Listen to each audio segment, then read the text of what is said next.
Olá, querido, mais uma vez aqui no canal. Boa tarde, tudo bom? Vamos estar lendo hoje Gênesis 29,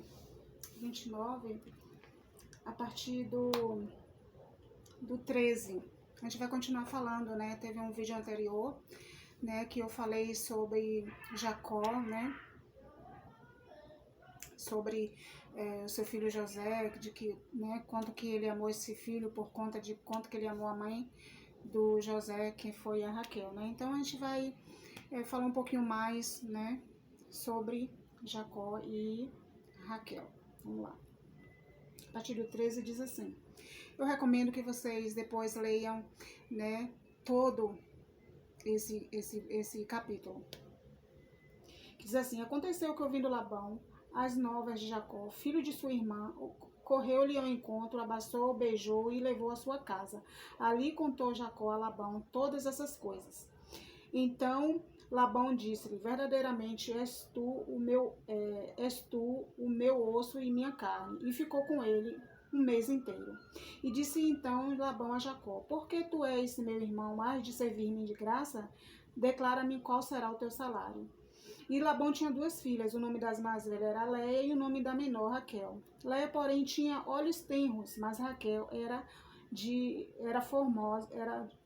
formoso semblante e formosa à vista. E Jacó amava Raquel e disse: 7 anos te servirei por Raquel, tua filha menor. Bom, eu acredito que também vocês já conhecem a história, né? Mas é sempre bom estar lendo, a Bíblia se renova todo dia. Né, que Jacó, assim, a Bíblia relata que assim, que vocês sabem a história também, que Jacó, ele traiu o irmão, ele usurpou a bênção do irmão, né, do irmão dele, e Esaú, né, e ele saiu fugido porque Esaú ficou tão irado, queria matar, e ele foi, né, a pedido dos pais, da mãe do pai, ele foi para a família da mãe dele, né, da casa do irmão Labão. Quando ele chega lá, quem ele encontra primeiro? Ele encontra Raquel. E a Bíblia fala que Raquel era maravilhosíssima, lindíssima, e ele se apaixona, o belo é apaixonante, na verdade, queridos.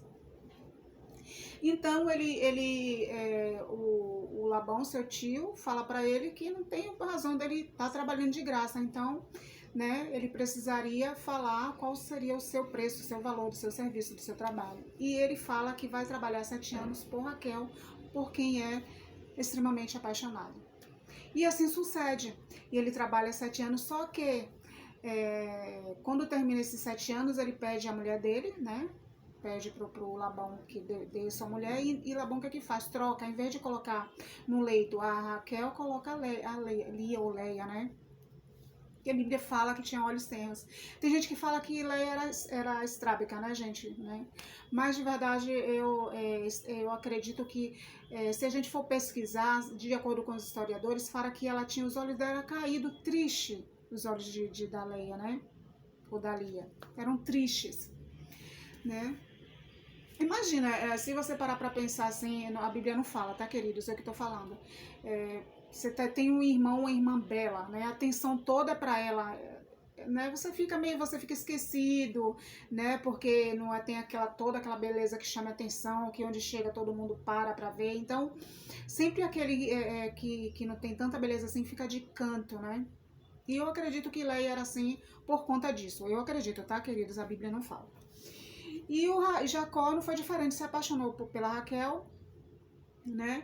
E quando na lua de mel que ele vê no outro dia, que ele vê quem era, a Leia, que estava no leito, e não Raquel. E ele ficou muito bravo com Labão, né?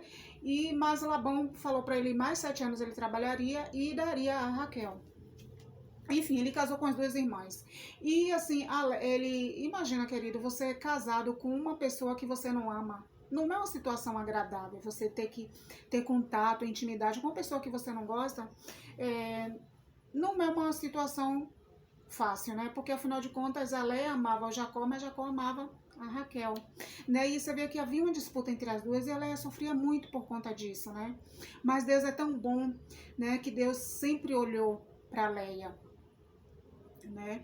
E ela fez da Leia, que a Leia gerasse vários filhos, né? Enquanto que a Raquel não. E a Raquel só foi gerar, né? quase que já na sua velhice, né, que deu à luz o José e depois o Benjamin.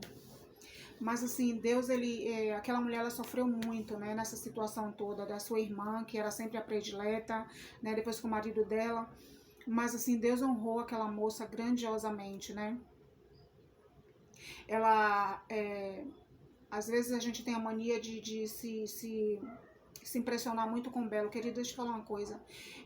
Às vezes, o que tá por fora não é o que tá por dentro, sabia? Às vezes a pessoa por fora é uma beleza, mas por dentro é um sepulcro. E tem gente que não tem beleza por fora, mas por dentro é um poço de pureza, de diamante, sabe? Não tenho palavras. É claro que tem gente de todos bonito ou feio, ruins, lógico, mas às vezes a gente dá muita prioridade pro belo e esquece que tem mais aquele assim, mais que não é tão belo assim, e fica esquecido de canto, não dá tanto valor. Mas graças a Deus, ao nosso bom Deus, que ele não olha o que tá fora, olha o que tá dentro, né? Os nossos corações. E aquela moça, ela foi muito honrada pelo Senhor, o Senhor fez dela uma grande nação, né? Porque os filhos dela foram contados na geração, na genealogia de Jesus, né? Principalmente o mais velho, ai, querido, esqueci o nome agora, né?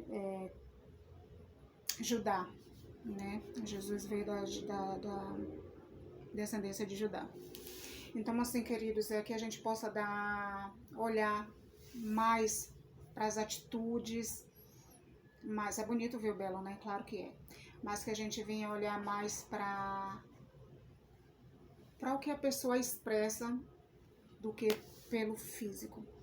Tá bom, queridos? Essa foi uma pequena meditação. Que Deus assim abençoe a vida de vocês grande e poderosamente, com toda a infinita sorte de graça sobre a vida de vocês. Que tudo que vocês tocarem, que seja abençoado e próspero. E mais do que tudo, que vocês possam se render verdadeiramente ao Senhor, fazer a vontade dEle, andar nos caminhos dEle, criar os filhos de vocês nos caminhos dEle.